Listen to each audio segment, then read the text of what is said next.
This week, I'm going to turn this into this wooden Klingon Bat'leth.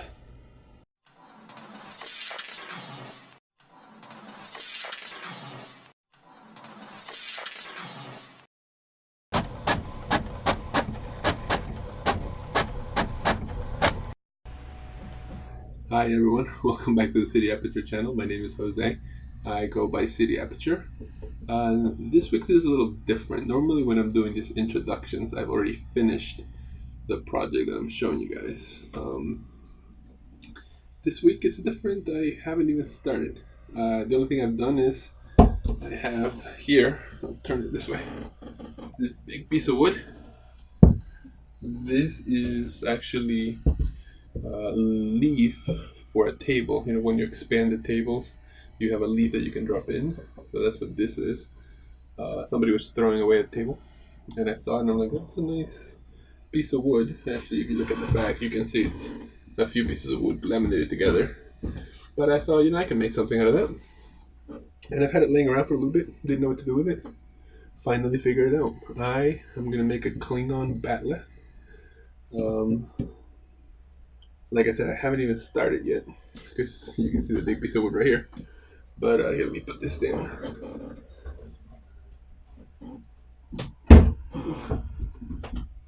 It's heavy. The one thing I have done is I already traced it here. I don't know how well you can see that, but here's the drawing. So this is how big it's going to be. It's about 40 inches across. I don't know how well you can see that. I'm going to show you how I did this drawing. So like I said, this is different for me because normally I'm already done with it. I know it's going to work out. I'm not sure here. So let's just get started. We'll work through it together. And after it's done, I'll hopefully show you a wood Klingon Bat'leth. So this is me drawing the Bat'leth. I used AutoCAD because that is just what I'm most comfortable with. I basically found an image and traced all the way around it, even in the interiors. And I even added the blade edge just so that I had a point of reference to it. Then I printed it at actual size, and that's where I picked up. Here I am taking apart the leaf. It had some supports on it, as well as some staples that needed to be removed just to make it nice and clean and flat. And here you see me cutting out the drawing I had made. I wanted to go ahead and cut out the outline because I was going to trace it onto the wood. I even cut the interior just to have a reference for everything. Here you see me tracing it onto the wood. I taped it down, and then I used a silver Sharpie just to trace it all around the piece of wood. And here is how the drawing turned out.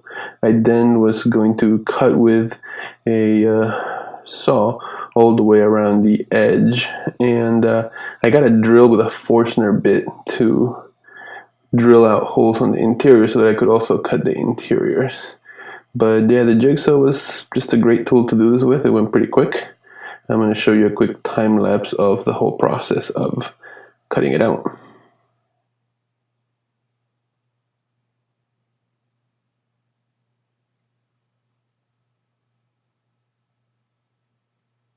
Oh, it probably took about 20 minutes to cut it. Then I took a quick sander to it, just trying to sand down mostly the top because it had the finish on it, and I wanted to get rid of the finish. But I quickly realized this was a losing battle. It was going to take forever, so I went to the disc sander to get, you know, the finish off, and also to make sure the roundness of the back was nice and smooth throughout. And I tell you that the sander does great work. It really ate through that finish.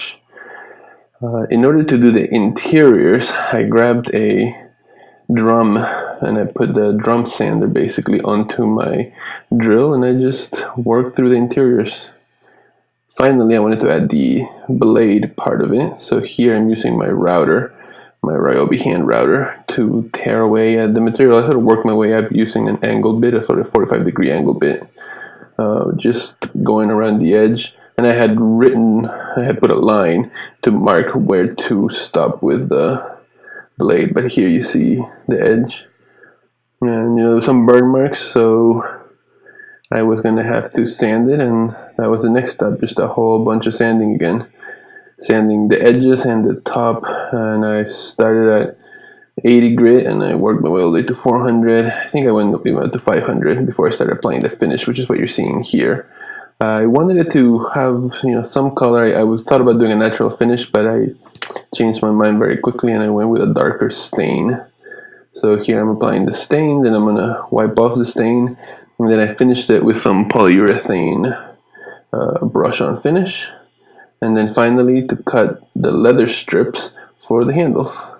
I bought a cowhide or a leather hide a while back, so I just cut a little piece of it and then started cutting strips, which went easier than I thought, just using an X-Acto knife and a straight edge.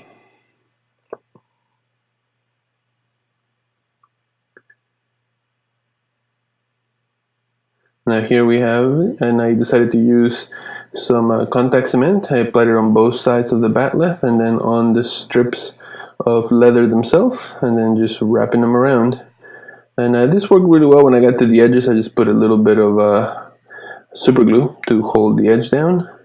All in all, I need to practice my leather work, but I think it turned out nice. Here you see the finished Bat'leth. I'm really happy with the way it turned out. The sanding could have maybe been a little smoother, but, has a nice shine finish to it. It really stands out.